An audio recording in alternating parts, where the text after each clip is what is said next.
Hello and welcome to the Mad Leprechaun. My name is Mert Walsh.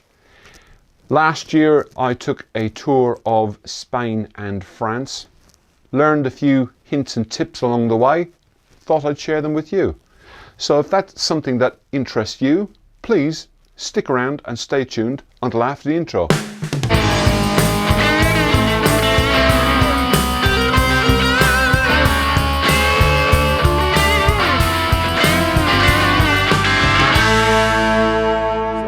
What do I wear on me whilst riding my bike?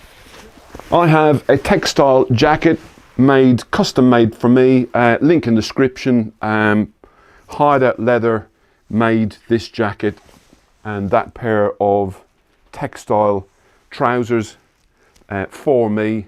I made a whole video about the making of some time ago. So that's the suit I wear whilst riding. There's another jacket hanging up here. I'll get to that in a moment. A decent pair of waterproof boots. Gloves. I have a pair of HELD held summer, spring gloves. The ones with two holes, so if you're on a hot, sweaty kind of summer's day, or if it's slightly early in the morning time, you've got the choice of two different holes. They are 100% waterproof. I also carry a spare pair of gloves in case it gets monumentally hot. I then put on this pair of gloves. These are from BMW, but you don't necessarily have to have BMW gear. Yeah, these are from BMW. They're obviously really, really light and vented and allow breathability, if that's even a word, whilst riding. You don't get too sweaty. Clearly I wear a helmet. This is the helmet that I wear, and I obviously have the mount for the helmet camera so I can waffle and video wherever I'm looking whilst riding along. This is a Shoei ADV Hornet, and if I'm honest, brilliant helmet. Noise really low. Ventilation is not as good as some of the other Shoei helmets. But I like this form of helmet. So yeah, that's the helmet. Now I also had this jacket specially made for me by Hideout. It's a mesh jacket, fully ventilated on the front, on the sleeves, down the side. Obviously no pockets in the jacket because that would be stopping the ventilation of the jacket. But custom made for me yet again, and it also zips to my existing Hideout trousers. This jacket came with, shoulder pads, elbow pads, and a pocket in the back of the jacket on the inside for the back protector. But what I actually asked was, don't put a back protector in this jacket. Leave the back protector in my own jacket, and then if I feel the need to put this jacket on, I just transfer the back protector from one jacket to the other. It means this jacket can be folded up and stowed on top of a pannier, ready for me to use, and then that jacket can be folded up and put back into the top of the pannier when I swap them over. That makes sense? That's what I do. So this is my base layer. This is a puffer style top body warmer. It's not a fleece, but it's a puffer, like a puffer jacket, but it's just a top. I don't technically know what you'd call it, but this is what I wear as my base layer, my thermal base layer inside my motorcycle jacket. So I don't have the lining in my motorcycle jacket. I wear one of these. So why do I wear one of these? Well, it's nice if you just want to put on a pair of jeans and walk down to your local pub. So it's multi-purpose. It's dual role, if you will. It keeps me warm on the bike and looks smart-ish if you want to walk down to a restaurant or a pub when you are at your holiday destination. The idea is that you kind of don't bring two items, you bring one, and that one item does two things. Dual role. I then have underneath my base layer, or my thermal layer, which is I've just taken off, a base layer. Now you can get lots and lots of different makes of base layers, but the base layer, as I've learned in recent years, it's really, really important to have a base layer that wicks the sweat away from your skin. If you're going to be traveling in a country that is hot, you don't want to have a cotton t-shirt on. I know I did for years, and you get there and this t-shirt is all scrunched up and it's full of sweat, and it's not a nice place to be. So you want to have a shirt or a base layer of some sort that will wick the sweat away from your skin. And then I put the thermal layer over the top of that, put my jacket on, and I'm normally fine. This is for summer riding purposes.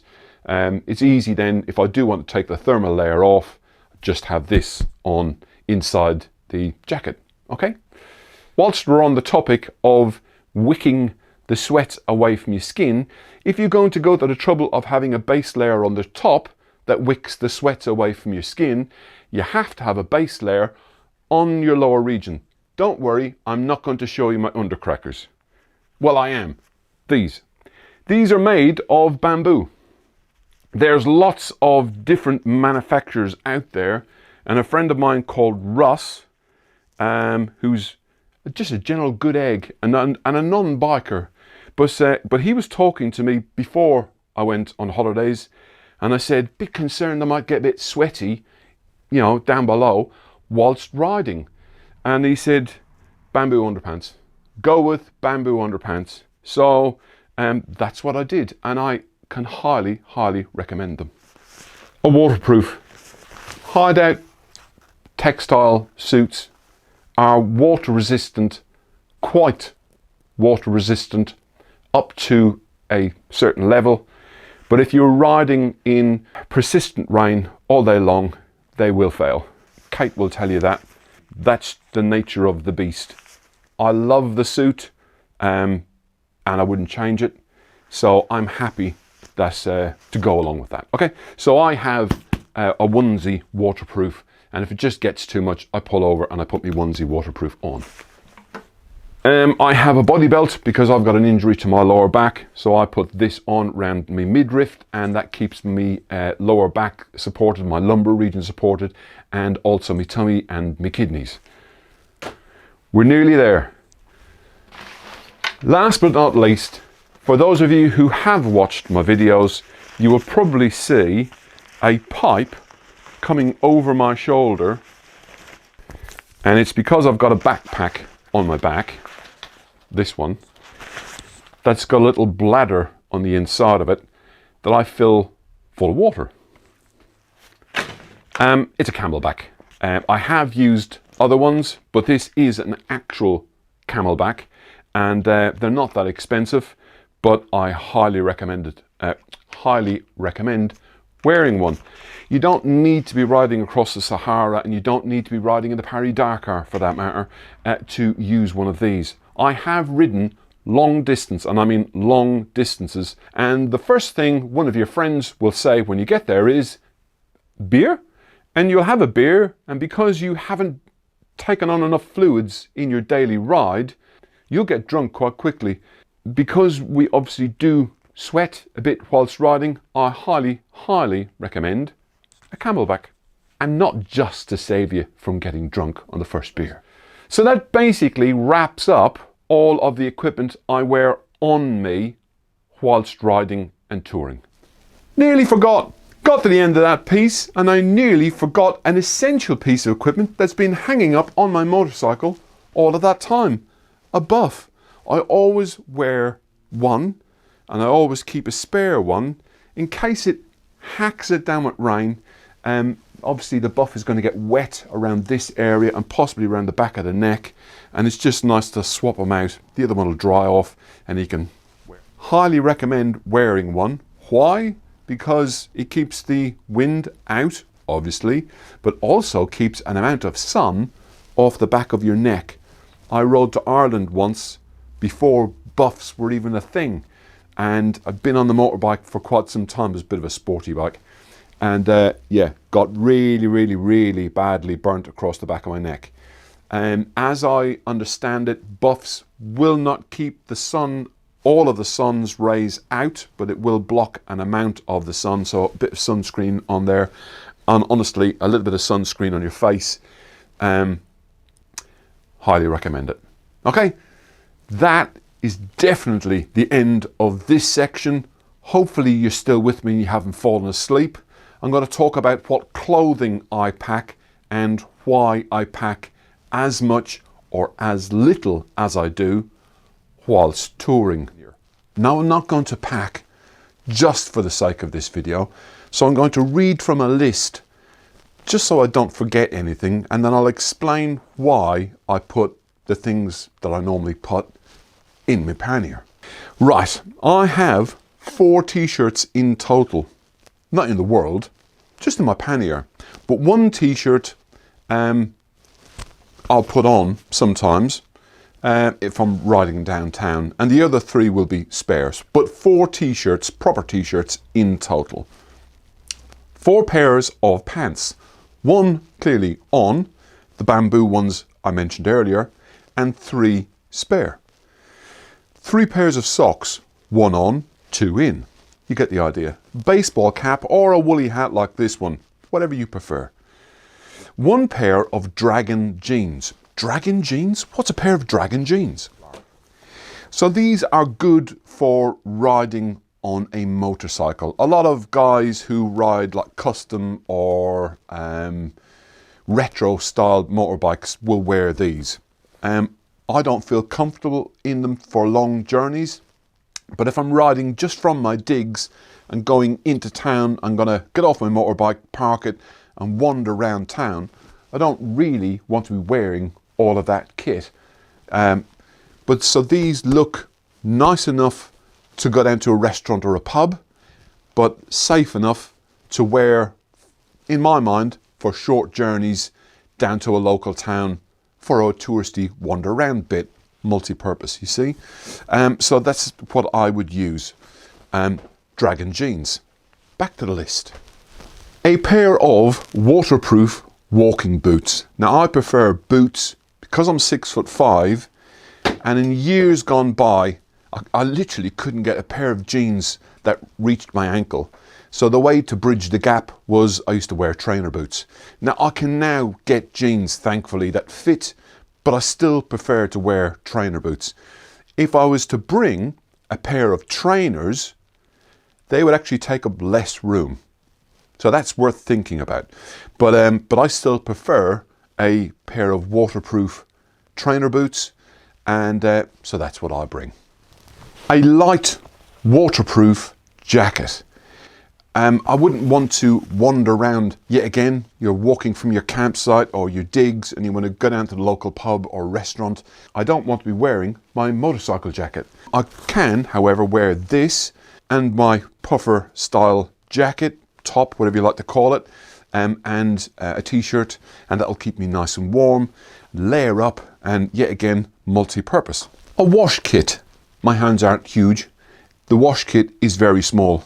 You can get all of your miniature bottles, deodorants, you know, shaving foam, all of that sort of stuff, and fit all of it, your razor and everything. You're not going away forever. You're only going away for 2 weeks, whatever.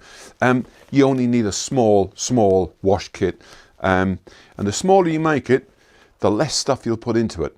I highly recommend putting sunscreen. Now, I was one of those blokes who go, don't need sunscreen, bloody hell, and I was so opposed to sunscreen going into my wash kit. I went on holidays a few years ago and my wife went, oh, do you know what, put some in, you never know. And I was so grateful in the end. Whilst riding a motorbike, you don't realise just how much of your face is exposed to the sun, and you will get burnt through the visor. It doesn't matter if it's iridium or black, you will get burnt through it. And like I said to you earlier with the buff, put some on the back of your neck as well. It does make a difference, and the last thing you want to do is get sunstroke or sun exposure or whatever whilst riding your motorbike. Now, my mum, bless her, gave me one of these. In Europe, mainland Europe that is, Most shops will sell you a bag. They don't have bags, but this folds up nice and small and then unfolds, and it's a bag, so you can put your groceries in, your bare essentials. So bring a bag. Bring some paracetamol. It's handy to have. Ibuprofen, an anti-inflammatory, something like that. If you happen to suffer from hay fever like I do, don't forget to pack your antihistamine. Oh, a top tip and something that I learnt after I came back from Spain: if you happen to use or need spectacles for driving, by law, you will have to have the pair in your face and a spare pair. If you're stopped by the local constabulary and you don't have your spare pair of glasses, they will do you. So make sure you have your spare pair of driving glasses with you and easy accessible. Okay? Clearly, if I'm going away for 8 days, and when I went to Spain, I was away for 8 days, that's not going to be enough clothing for 8 days. So what I bring is a small amount of hand wash detergent. I know there's men watching the screen going, "Hugh, what?" Honestly, if you're trying to keep weight down on your bike, you don't want to bring 8 of everything. So you will have to wash your undercrackers and your t-shirts and your socks, hang them out in the washing line, and then, you know, they dry and then you rewear them. That's kind of how it works. And my phone keeps on doing something weird. A funny story: whilst I was in Spain, I did just that, hand washed them in the sink, and then they were kind of wet, obviously, because that's what happens when you wash stuff. And I got to the end of it and I thought, there's a wash machine here, I'll put the stuff into it and I'll get it to spin, because that's what my wife would do.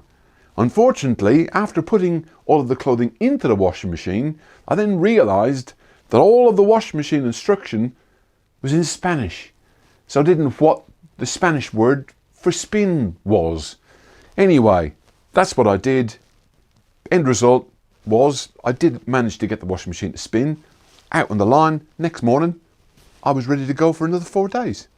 Now, maybe this is a little bit old-fashioned, and even for me, I'm going to have to revisit this situation, but this is what I normally do. I normally carry 2 wallets.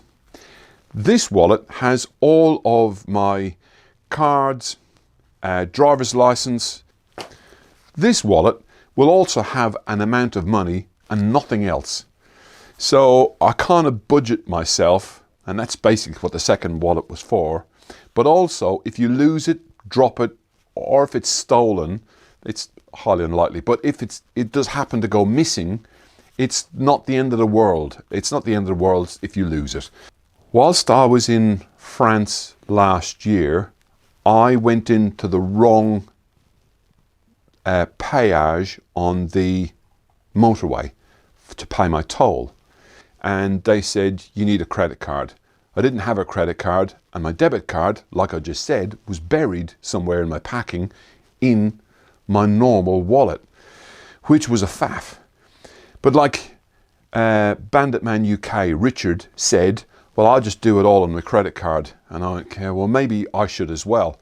But I was talking to a friend of mine that I work with, Ian Kidd, and Ian told me that I should use Immovis Toll. So you can go online, you can set up an account. They charge you about £12 or €12 per year, and then you don't need to take your gloves off, you don't need to pay with cash, you don't need to pay with credit card. You just ride up, it beeps, the barrier opens, and you continue on. It will charge it straight from your account. So I think that's something that I will definitely be investing in. Last but not least, dry shampoo. Why would a person with virtually no hair use dry shampoo? Whilst I was riding along graphic, but the inside of my crash helmet is not a nice place to be at the moment. It's very, very sweaty and it smells of very, very smelly stale sweat. I don't know how you sanitize a helmet when you're on holidays. And yes, I am talking about this helmet. Unfortunately, your crash helmet just absorbs all of your sweat. And I asked the question, what do other people do? Now I know that Carol and Richard, Banditman UK, they said they take all the lining out and they will actually wash the inside of their helmet whilst they're away on holidays. But the type of tour that I was on, I was never staying in one place for long enough to do that. So I appreciate Carol and Richard making that comment. Unfortunately, I can't do that. I didn't feel it was right for me. But a guy called Andy GSA Tractor, easy to remember, you see, said dry shampoo. And I thought, see, there's a top tip, there's an idea that I wouldn't have thought of. But dry shampoo, you take all your lining out, you spray it on the pads, and it will freshen up the interior of your helmet and make it so that it's a little bit fresher inside and you can carry on yet again. So thanks ever so much for that, Andy. And I'd like to claim that idea as mine, but it's not. And so ends all of the packing of that pannier. That is all of the kit that I would carry. And why do I carry such little amount of stuff? Because there's another pannier that needs to be packed yet. And that pannier has all of the stuff that records and helps me record these videos. And that's the next section.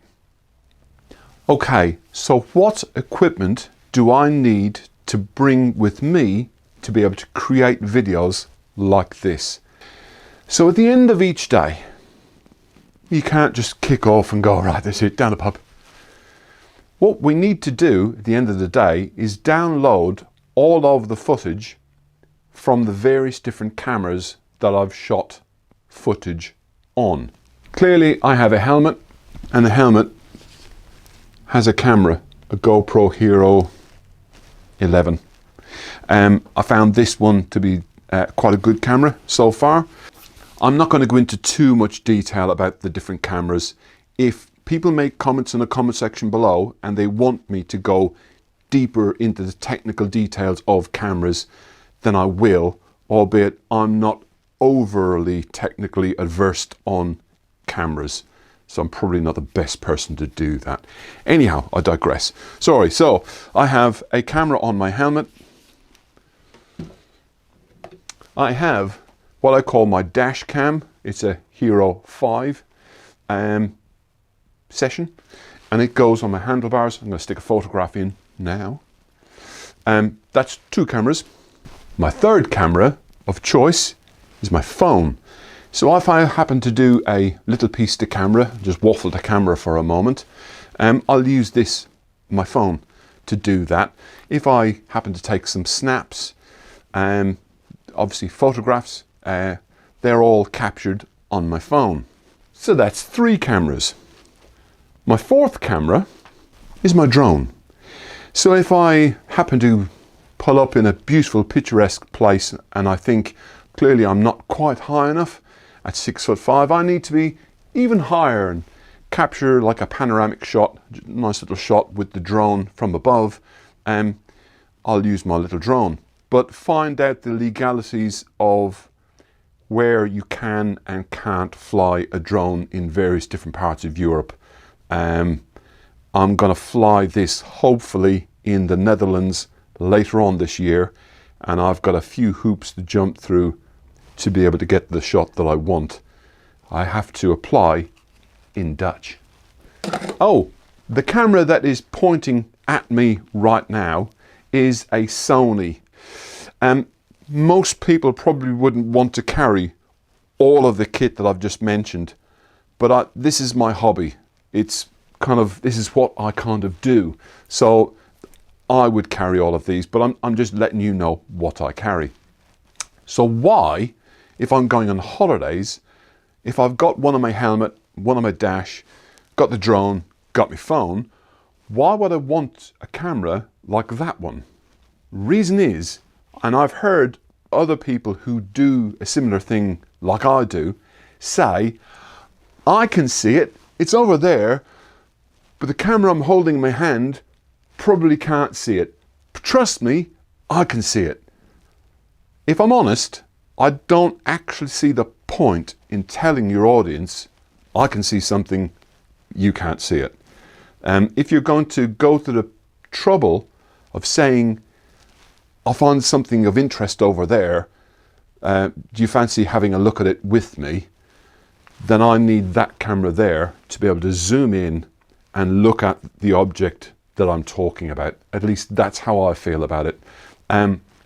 Also, that camera that's videoing this now, I use for passing shots when I do the race videos.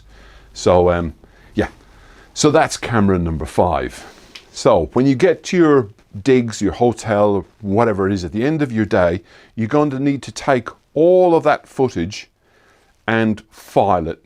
And like I said a moment ago, if you want me to go down that rabbit hole and show you and tell you how I file all of the footage, I will. I'm not going to do it today.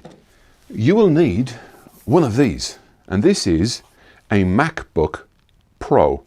So it's not huge, but it's valuable and it's powerful, and you can download all of your footage using one of these. You stick in the side of your MacBook. I wanted to put it down in case I dropped it. And then you carry one of these. It's a SSD, solid state hard drive, external hard drive. Why solid state? I am very fortunate enough to be on speaking terms with a guy who has done an awful lot more on YouTube, a guy called Teapot One Bruce Smart. Now, I was using an external hard drive that had a mechanism inside that word, and I can't remember what they're called. If I do, I'll put it on the screen. Anyway, it's not really important. But if it makes a noise, that means there's a moving part inside it. And Bruce said to me, you don't use the one that makes the word, yeah? And I went, yeah. Keeping in mind, I travel everywhere either by car or by motorcycle. Predominantly motorcycle. And if you do, the vibration will kill your external hard drive. And if it kills your external hard drive, you lose all of your information. Keeping in mind, I've got an awful lot of information, both past and present, on these external hard drives. I don't want to lose my library. That is all of my back catalogue. So it's rather important to me. So these are made by SanDisk. They're not cheap. Yet again, I'll put a link in the description below. And you can get them off of Amazon. They're a little bit more than £100 each, I think. Anyway, but I highly recommend those. So at the end of each day, you take each one of your cameras, in my case 5, and you make a day 1 folder, and then you put all of your information. And if you want me to go down that rabbit hole, I'll another day. But that's what I use. I use this, and then you kind of save all of your footage. Whilst I'm on the bike and I've got my helmet cam on, I use one of these. It's a power bank. Goes inside the jacket pocket, lead comes out, goes into the back of the camera. It means I don't have to take the camera on and off to replace the battery in the camera, number 1. Number 2, there is a very large SD card that will record continuously for 14 hours in the camera on my helmet. That means I never have to take the helmet cam off. It's literally just switch on, do a piece of the camera, do a little waffle, look round, you know, tell you what I'm looking at, all that sort of stuff, and then I can switch it off because I don't want to be wading through hours of footage. Anyway, and this one gets hardwired to the USB port on my dash, and yet again, so it stays fully charged as well. At the end of your day, yet again, you're going to have to charge up your Sony, your drone, your phone. You're going to need an adapter of some sort. Now, you clearly can use this style of adapter, and I do know that some of the guys like Richie Vida would carry an extension cable with 3 plugs or 4 plugs in, and then plug in all of his items to charge them up. I was going to go down that route. Thankfully, my wife, bless her, found one of these. It's got the correct port for a Mac. It's also got 2 USB ports and a normal 3-pin socket. So I didn't bring this one.